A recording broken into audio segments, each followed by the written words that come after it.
Olórí kan nílùú Ìbàdàn ni ó mà ti di ewúrẹ́ jẹlẹjẹlẹ ló mà ti di àgùntàn jẹmọjẹmọ. Wọ́n ní olórí yìí náà ni ó mà papòdà lánàá òde yìí. Ìyún olórí agbègbè agboolé Haúsá ẹni tí a tún mọ̀ sí Sákì Hausawa tìlú Ìbàdàn, ìyún Alhaji Ali Dairu Zungeru.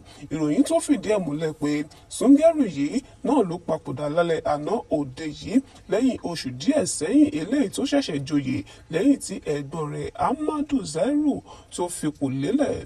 Bákan náà ìròyìn fìdí ẹ̀ múlẹ̀ pé bàbá wọn ìyún Alhaji Dantiru Zungeru òun náà ni ó ti fìgbà kan rí jẹ́ Sákì Hausawa tìlú Ìbàdàn.